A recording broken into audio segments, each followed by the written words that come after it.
hungry arms, wild hungry arms, give me all the love I need. Bonjour à tous, aujourd'hui je vais vous parler de Miss Peregrine, un film sorti le 5 octobre 2016. There's a new world coming, and it's just Pour le casting, on retrouvera donc Asa Butterfield dans le rôle principal, Eva Green qui gérera donc le foyer de jeunes enfants, et dans le rôle du grand méchant, on pourra retrouver Samuel L. Jackson.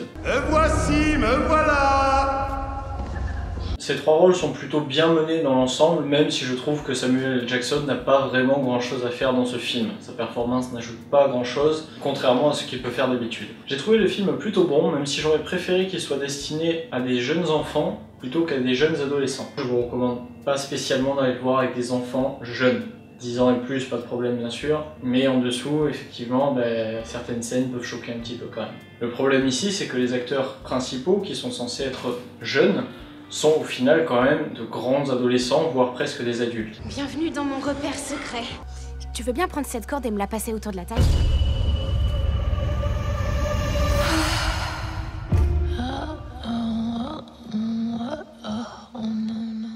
Un petit peu comme on a pu trouver sur la série Hunger Games ou encore La 5e vague. C'est un phénomène grandissant dans le cinéma hollywoodien et de plus en plus donc on nous propose de jeunes adolescents dans les rôles principaux, histoire de toucher un public quelque part plus jeune que les adultes, mais au final on se perd un petit peu car les enfants n'y trouvent plus leur compte. Je trouve que ce film aurait dû être déconseillé au moins de 10 ans. Certaines scènes sont très sombres et d'autres font vraiment peur. Excusez-moi, Miss Peregrine, combien de carottes faut-il pour le repas? Je suis donc allé voir ce film en avant-première dans une salle quasi complète. Au final, beaucoup de jeunes enfants dans le public qui ont eu peur à beaucoup de moments. C'est un petit peu dérangeant, surtout que la bande-annonce ne les laisse pas du tout présager. Je comprends donc que les parents amènent leurs enfants voir ce film. Surtout qu'il semble vraiment destiné à un public jeune. Un petit peu dommage donc de proposer une bande-annonce légèrement mensongère à ce niveau-là. Ce qui faisait le plus peur dans la bande-annonce, c'était donc Samuel L. Jackson avec des yeux tout blancs. Vous ne pourrez pas nous échapper. Légèrement angoissant peut-être, mais rien de terrifiant. Alors que dans le film, on a droit à de très nombreuses scènes vraiment flippantes. Pour prendre un exemple, sans trop vous spoiler le film, à un moment donné, on assiste à un espèce de festin où les méchants dévorent des yeux. Heureusement, la bienveillance d'Eva Green en Miss Peregrine relève vraiment le niveau. Ce film traite donc d'un orphelinat qui accueille de jeunes enfants avec des pouvoirs particuliers. Nous sommes ce qu'on appelle communément des êtres particuliers. Il est géré par Miss Peregrine, jouée par Eva Green, qui elle est impeccable dans son rôle. Elle joue donc une embrume. Oui, je sais, les gens qui se transforment en oiseaux. Vous avez raison. Un personnage qui a la capacité de se transformer en oiseau, mais également de manipuler le temps. Le principal talent d'une ombre brune est la manipulation temporelle. Son rôle est donc de protéger les enfants qu'elle accueille dans cet orphelinat. Les gens comme nous sont persécutés depuis la nuit des temps. C'est pour cela que nous vivons dans des endroits comme celui-ci. Jake, le personnage joué par Asa Butterfield, est au départ un personnage qui n'a nullement connaissance de ses pouvoirs ou de tout le monde extraordinaire qui l'entoure. Il est temps que vous découvriez de quoi vous êtes capable. Mais moi, je suis un garçon ordinaire. Non, au contraire. Ton destin est de nous protéger. L'histoire nous présente donc Jake, un jeune homme très proche de son grand-père qui va donc découvrir un monde fantastique qu'il ne connaissait pas et que son grand-père, lui, a déjà vu, a déjà connu. Jake, suite à la mort de son grand-père, va donc partir à la recherche de Miss Peregrine et des enfants particuliers dont il lui avait parlé. Il trouvera un manoir en ruine, mais heureusement, très vite, il arrivera à passer dans la boucle temporelle, qui fait qu'il se retrouvera quelques années dans le passé et pourra donc rencontrer les enfants particuliers et Miss Peregrine. Déjà, j'ai un petit problème avec le fait que les parents de Jake, bon, suite à la mort de son grand-père, bien évidemment, il était très proche de lui, il est donc très triste, très abattu. Il va donc voir une psy. Le problème ici, c'est que Jake, lui, souhaite aller au Pays de Galles pour voir ce dont son grand-père lui a toujours parlé, Miss Peregrine, les enfants, le manoir, etc. Et les parents acceptent sans problème, sans broncher, alors qu'ils sont aux États-Unis quand même. Hein. Donc ça veut dire qu'ils acceptent qu'ils fassent un voyage de 13 heures d'avion, quelque chose comme ça.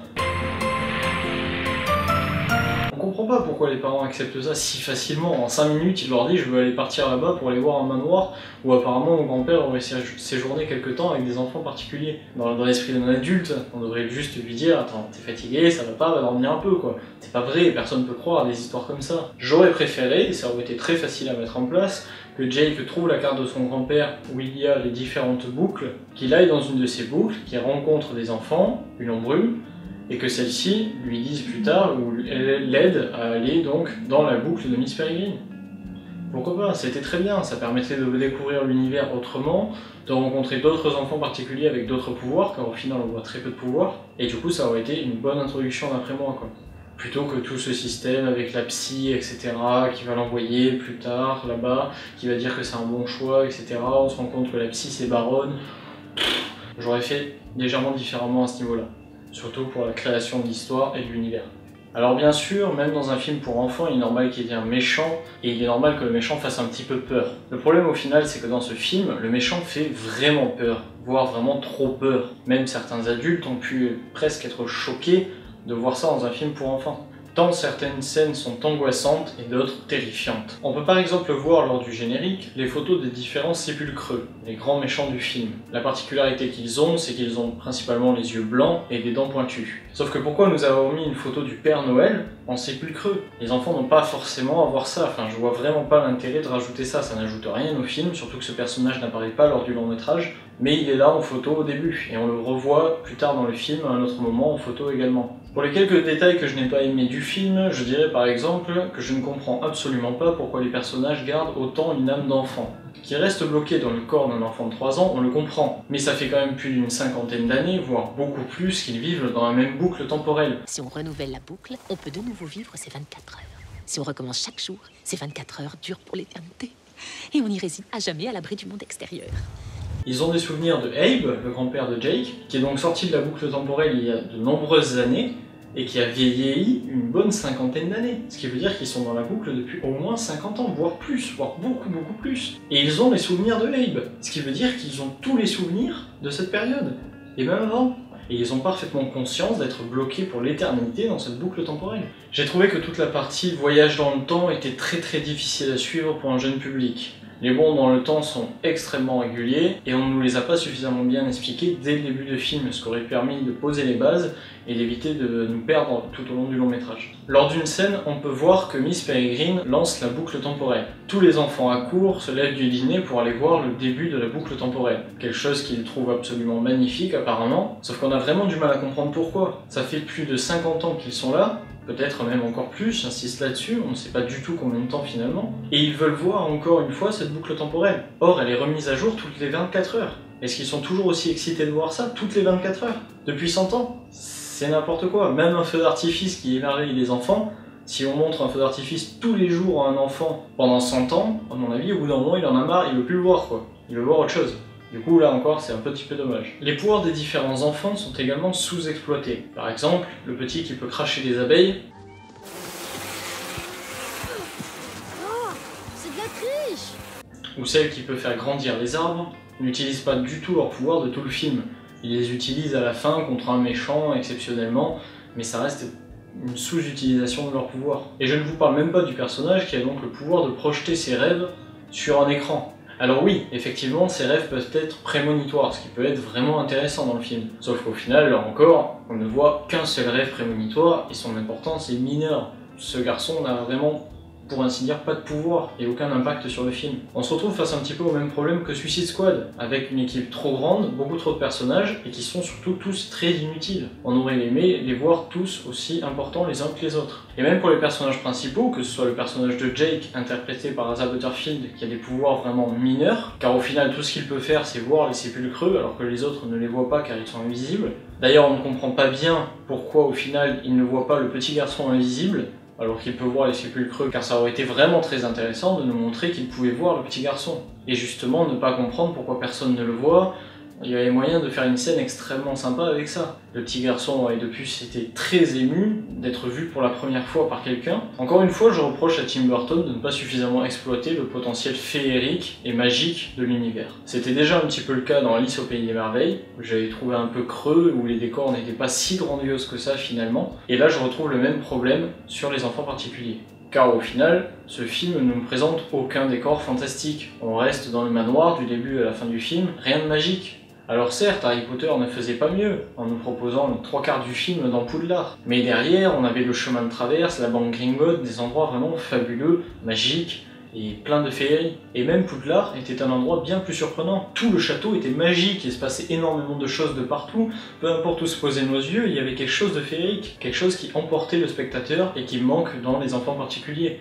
Car on est juste dans un manoir, tout ce qu'il y a de plus standard, avec aucune particularité. C'est une maison comme une autre, rien de plus. Le problème, c'est que l'histoire en elle-même est vraiment destinée à un jeune public, à des enfants. C'est un petit garçon qui a perdu son grand-père, qui essaye de se reconstruire et de trouver des réponses dans un endroit magique. Tout pour faire rêver des enfants. Le problème au final, c'est que certaines scènes sont tellement terrifiantes que le jeune public a tendance à détourner les yeux et à se désintéresser du film. Et je demanderai également pourquoi lors de la scène où ils remettent en place la boucle temporelle, pourquoi est-ce qu'ils portent des masques à gaz?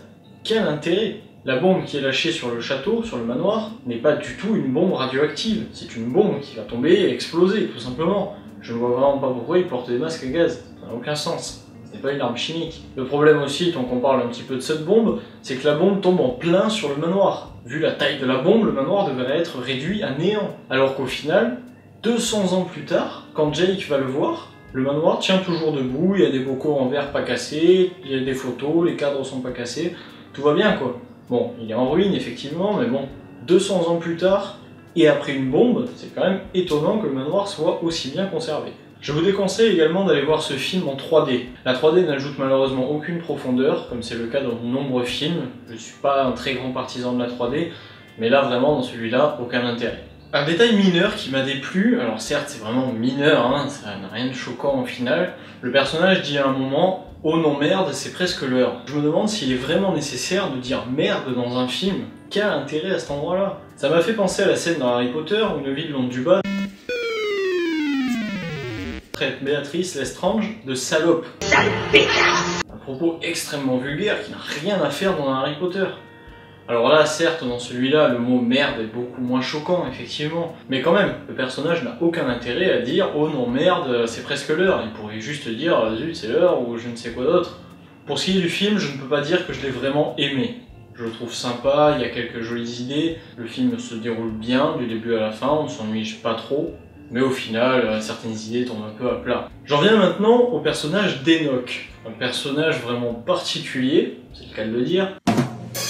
Car il transforme des pantins en créatures vivantes, en plaçant en elles un petit cœur battant, un vrai cœur apparemment d'origine humaine ou animale, qu'il place donc dans les personnages qu'il crée pour leur donner vie. Sur le papier, pourquoi pas?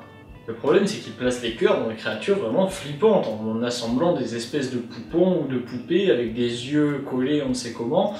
Un côté vraiment Frankenstein et très particulier. Petit reproche aussi à faire au film, qui déjà forcément et évidemment dans l'esprit de tous rattaché quelque part à Harry Potter, car l'univers est très proche, et qu'en plus on aura droit à un nouveau volet de la saga très bientôt, avec les animaux fantastiques. Pourquoi nous faire un espèce de sort de tête en bulle quand ils plongent tous dans l'eau?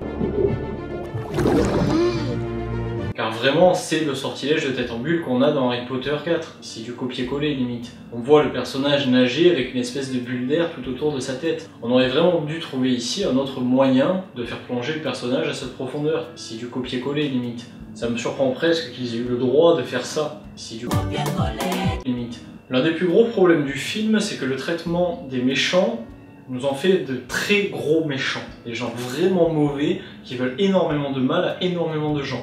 Et le problème, c'est que les enfants les combattent comme s'ils étaient de gentils méchants. Comme dans un Disney ou quelque chose comme ça. On ne combat jamais le méchant pour le tuer, pour lui faire du mal. Mais là, les méchants sont tellement méchants qu'il faudrait leur faire du mal et qu'il faudrait essayer de les tuer. Ils font prisonniers des ombrumes, ils veulent les tuer pour arriver à récupérer leur pouvoir, ils bouffent les yeux des enfants, enfin... C'est vraiment des monstres quoi, il faut vraiment faire quelque chose contre eux. Surtout que les enfants particuliers ne sont pas vraiment des enfants quelque part. Ils ont plus d'une cinquantaine ou d'une centaine d'années, même s'ils sont dans le corps d'un enfant. Du coup, difficile de comprendre cette espèce de faiblesse qu'ils ont. Pourquoi Miss Peregrine ne leur a pas appris à se battre? Un petit peu, un minimum, je sais pas. Là, ils sont mous, ils sont lents, ils veulent pas bouger, ils ont peur de faire mal ou ils ont peur de se faire mal. Secouez-vous. J'aurais aimé un côté un petit peu X-Men où on apprend aux enfants à utiliser leurs pouvoirs, etc. pour combattre les sépulcreux qui veulent les tuer, qui veulent manger leurs yeux. Il manque une scène d'apprentissage, une scène où on leur dit un petit peu vous êtes en danger, vous vivez dans un monde dangereux, oui, vous êtes des enfants, même si vous avez une centaine d'années dans la tête. Oui, vous êtes des enfants, mais vous êtes en danger. Il faut que vous appreniez des choses, il faut que vous appreniez à utiliser vos pouvoirs pour vaincre les ennemis qui vont essayer de vous tuer. Ou alors, il fallait tout simplement faire des méchants moins méchants, et à ce compte-là, pas de problème. Les enfants craignent les sépulcreux, ils sont pas gentils, etc. Mais c'est pas des monstres, quoi. En clair, si je devais donner un avis, je dirais que je n'ai pas spécialement aimé ce film. J'en attendais beaucoup plus, surtout avec Tim Burton à la réalisation. Je pensais que l'univers serait bien plus féerique, bien plus magique. Je trouve qu'au final, le film fait bien trop peur pour le public auquel il s'adresse. Les plus jeunes qui étaient assis autour de moi lors de cette séance sont très vite sortis du film à cause de ça. Et je devrais dire aussi que le film traîne presque un petit peu trop en longueur, trop de personnages, trop de pouvoirs, pas assez bien expliqué, on n'a aucune idée de la provenance des enfants, l'un ou l'autre, on ne sait pas du tout d'où ils viennent. Voilà, on est un petit peu perdu à ce niveau-là. Du coup, je reproche à la réalisation quelque chose de trop timide, qui n'ose pas assez. L'univers aurait pu être fabuleux, et là c'est pas vraiment le cas. Cette critique est à présent terminée, j'espère que vous l'avez appréciée.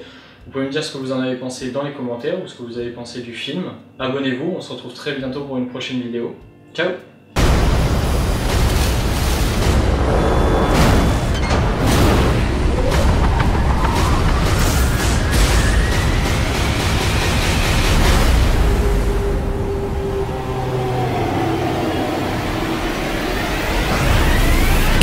Say you want it, and I have no trips about it.